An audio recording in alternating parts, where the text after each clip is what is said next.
PH क्या होता है? अक्सर हम बुक से पढ़ के रख लेते हैं, हाँ भाई पीएच एसिडिक बेसिक। बट आज हम इस वीडियो में थोड़ा पीएच के पीछे की स्टोरी को समझने की कोशिश करेंगे। हम उसको कॉन्सेप्चुअली समझेंगे ताकि हमें समझ पाए कि आखिर पीएच की इंपॉर्टेंस क्या है। Correct? So all of you are ready? देखा जाए तो पीएच क्या होता है? पीएच एक नंबर होता है, जैसा हम सबने बुक्स में पढ़ा होगा। एक एसिडिक होता है, एक बेसिक होता है। एसिडिक कौन सी चीजें होती हैं? जो चीजें खट्टी होती हैं वो एसिडिक होती हैं, और जो चीजें कड़वी होती हैं वो बेसिक हो जाती हैं। अब आप सोच रहे होंगे इसमें सॉल्ट और शुगर कहाँ आते हैं, तो इसको भी हम इस वीडियो में आगे जाके समझेंगे।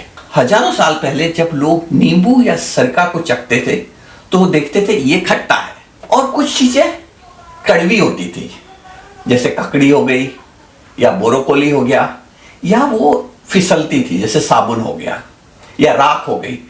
जब आप उससे हाथ धो तो वो फिसलता है। तो लोगों ने देखा कि स्वाद और उसको टच करने में दो तरह की चीजें निकल के आती हैं, एक खट्टी और दूसरी कड़वी। तो जो चीजें खट्टी होती थी उनको लोगों ने एसिडिक बोल दिया, और जो चीजें कड़वी होती थी उसको लोगों ने बेसिक बोल दिया।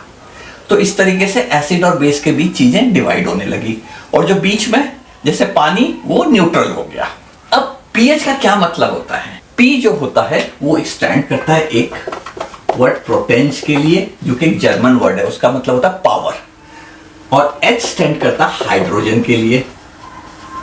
तो पीएच सिंपल टर्म्स में होता है पावर ऑफ हाइड्रोजन के पॉजिटिव आयंस। पीएच का स्केल होता है 0 से 14 तक, इसको ध्यान दीजिएगा। अगर पीएच लेस देन 7 है तो वो हो जाता है एसिडिक, जैसे नींबू या लेमन, विनेगर या फिर कोला। हाँ, जो आप लोग सॉफ्ट ड्रिंक पीते हो वो एसिडिक होता है।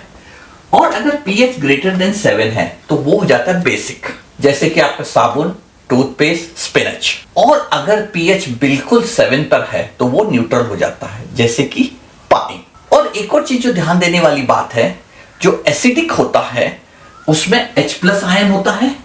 जो हमने देखा लेस देन 7, वहां पे H+ आयन होता है। जब हम उसको पानी में डिसॉल्व करेंगे तो H+ आयन को रिलीज करेगा। लेकिन जो बेस होते हैं वो OH- आयन को रिलीज करेंगे। तो ये बहुत बड़ा फर्क होता है। तो सिंपल टर्म्स में क्या हुआ, पीएच एक साइड पे खट्टा और दूसरे साइड पे कड़वा, और उसको हमने स्केल पे डिफरेंट चीजों को रख दिया। वो कितना खट्टा है, कितना एसिडिक है, या कितना कड़वा है, या कितना बेसिक है। पीएच का स्केल सोरेनसन ने बनाया था, जब वो जो ईडेबल चीजें हैं, जो खाने की चीजें, उसके बिहेवियर को समझ रहे थे। अब आप सोच रहे हो कि इसमें सॉल्ट एंड शुगर कहां फिट होता है? तो salt and sugar pure form में न्यूट्रल रहते हैं। क्यों? क्योंकि उन्हें आप डिसॉल्व करेंगे तो ना तो वो H+ आयन रिलीज करेंगे, ना OH- आयन। जैसे आप शुगर को डिसॉल्व कीजिए या सॉल्ट को डिसॉल्व कीजिए, और मजे की बात, सॉल्ट एसिड और बेसिक के केमिकल रिएक्शन से बनते हैं, बट सॉल्ट एंड शुगर आपके प्योर फॉर्म में न्यूट्रल रहते हैं। तो आप लैब में आसानी से पता कर सकते हैं कि कौन सी चीज एसिडिक है और कौन सी बेसिक। तो इसके लिए एक लिटमस पेपर टेस्ट होता है। तो आप अपने पेरेंट्स, गार्जियंस या टीचर्स की मदद से एक्सपेरिमेंट कर सकते हैं, और कमेंट करके बताइएगा कि एप्पल एसिडिक होता है या बेसिक होता है। So we'll stop here. Do like, share and subscribe, and I'll see you in the next video.